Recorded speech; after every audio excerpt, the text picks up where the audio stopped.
Life একটাই, তাই best enjoy করে নাও। আবার কেউ কেউ বলছে ফোকাস ঠিক করে সাকসেসের পেছনে ঘোড়ার মতো ছুটতে থাকো, চোখে ঠুলি পড়ে কে থাকলো কে থাকলো না এসব দেখার দরকার নেই। একবার সাকসেস এসে গেলে লাইফ সেট। আবার কারোর মতে পারফেক্ট জব, আন্ডারস্ট্যান্ডিং পার্টনার, তাহলেই life set. 3 BHK apartment, luxury car, foreign travel, life তো সেটেল। এই লাইফ সেট বা সেটেল এইটা করতে গিয়ে আমরা কোথাও ভুলেই গেছি আমাদের লাইফের স্বপ্নটা কি ছিল। লাইফ সেট হওয়া বা সেটেল হওয়ার এই যে প্যারামিটারগুলো, এগুলো কি সত্যিই আমার দেওয়া, নাকি সোসাইটির বলে দেওয়া একটা স্টোরি, যে স্টোরিটার বাইরে স্বপ্ন দেখা একদম বারণ।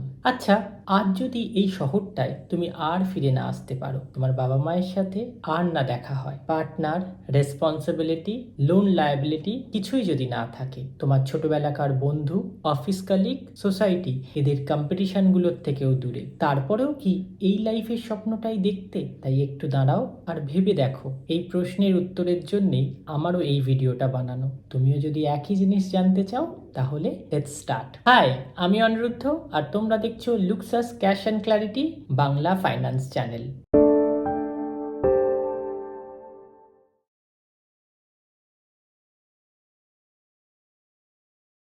প্রথমে আসা যাক, তোমার কাছে কি কি আছে। বাড়ি আছে, নাকি বাবা মায়ের সাথে থাকো, সেখানে নিজের একটা ঘর আছে, ভালোই থাকো? না না, এটা হবে না। নিজের বাড়ি নিজেরই হয়, তাই তোমায় একটা ফ্ল্যাট কিনতে হবে। সেটা লোন নিয়ে কিনলেও হবে, সেটাই সাকসেস। তুমি 5 lakhs ডাউন পেমেন্ট করে 30 lakhs লোন নিয়ে যদি বাড়ি কেনো, সেটাও কিন্তু সাকসেস। আর তোমার কাছে 30 lakhs যদি মিউচুয়াল ফান্ড থাকে আর কোনো বাড়ি বুক না করো, সেটা কিন্তু সাকসেস না। বাড়িটা দেখা যায়, মিউচুয়াল ফান্ড তো আর দেখা যায় না। বাড়িটার জন্য হোম লোন নিতে হয়। মিউচুয়াল ফান্ডে কেউ লোন তো নেয় না। আবার শুধু বাড়ি নিলেই হবে না, 30 এজের মধ্যে যদি বাড়ি না নাও তাহলে কিন্তু আর সাকসেস না। 30-র মধ্যে লোন নিয়ে বাড়ি নেওয়া সাকসেস। 40 এজে পুরো ক্যাশ পেমেন্ট করে বাড়ি নিলে সেটা কিন্তু সার্ভাইভাল। সেটা গ্লোরিয়াস হবেই না, কারণ তুমি লোন নাওনি। হতেই পারে তুমি একটা শহরে বেশি দিন থাকো না, একটার পর একটা জব চেঞ্জ করো, নতুন নতুন শহর এক্সপ্লোর করো, 2-3% ইল্ডে রেন্ট নিয়ে বাড়িতে থাকতে ভালোবাসো। না না, এটা হবে না। বাড়ি তোমাকে নিতেই হবে, লোনও তোমাকে নিতেই হবে। এটাই যে সাকসেস, এই স্বপ্নটা তোমাকেও দেখতে হবে। এবার আসা যাক গাড়ির প্রসঙ্গে। বাড়ি আছে, নেক্সট সাকসেস গাড়ি। গ্যারেজ আছে, গাড়ি নিতেই হবে। হতে পারে তুমি অনলাইন জব করো, খুব একটা বাইরে বেরোনোরও দরকার হয় না, তাও গাড়ি নিতে হবে। ছোট গাড়ি নিলে হবে না, সেটা তো সার্ভাইভাল। বড় গাড়ি নিতে হবে, কার লোনও নিতে হবে, কারণ হুইলসই তো ডিফাইন করে তোমার হার্টবিট, স্পিডই তো ডিফাইন করে তোমার গ্রোথ। যদি গাড়ি না হয়, বাইক তো চাই। সেটা আবার এমনি বাইক নিলে হবে না, ওগুলো তো ডেলিভারির জন্যও নেয়। প্রিমিয়াম বাইক তো নিতেই হবে, যেটা করে বাইক রেসিং করা যাবে, লাদাখ যাওয়া যাবে। হয়তো দুটোর একটাও তুমি কোনো দিন করবে না, কিন্তু তাহলেও নিতে হবে।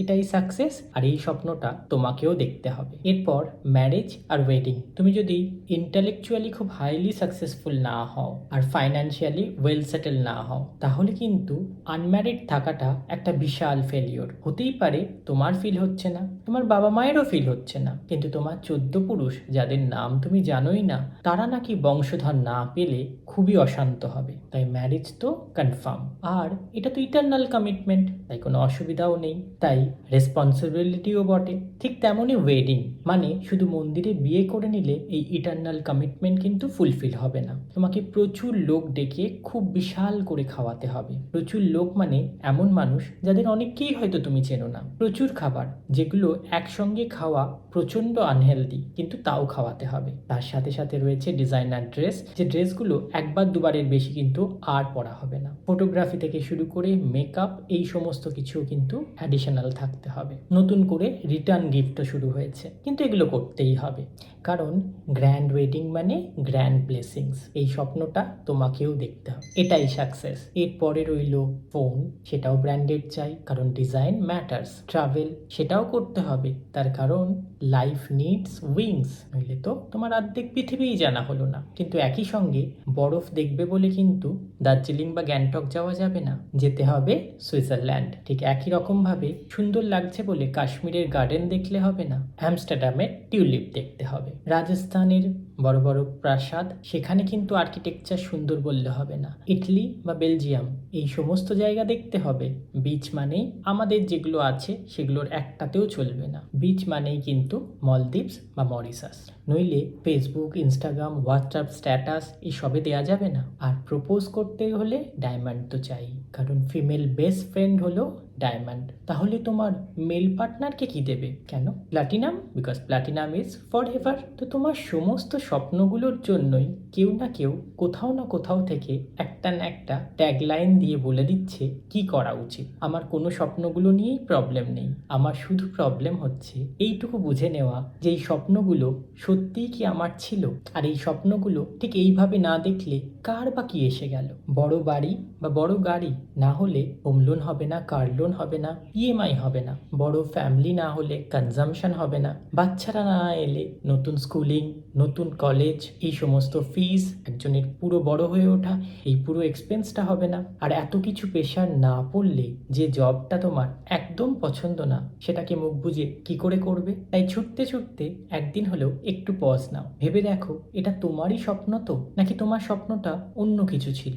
যেটা দেখছো, যেটার পেছনে ছুটছো, সেটা তোমার স্বপ্ন না, অন্য কারোর প্রফিট, একটা স্টোরি যেটা স্বপ্নের ছদ্মবেশে তোমার চোখের সামনে ভাসছে। যদি কাউকে না দেখাতে পারতে, যদি কোনো সোশ্যাল মিডিয়াতে পোস্টও না করতে পারতে, তারপরেও কি একই জিনিসটা করতে যেটা আজকে স্বপ্ন বলে করতে চাইছো? এইখানেই ভেবে দেখার। আর তারপর যদি মনে হয় না এটা তোমারই স্বপ্ন ছিল, একদম একই রকম ভাবে ছুটতে থাকো, পারলে আরো জোরে ছোট। ফ্ল্যাট কেনা ভালো না রেন্টে থাকা ভালো জানতে এই ভিডিওটা অবশ্যই দেখো। আর এই ভিডিওটা ভালো লাগলে লাইক, কমেন্ট, সাবস্ক্রাইব করতে একদম ভুলো না। See you soon.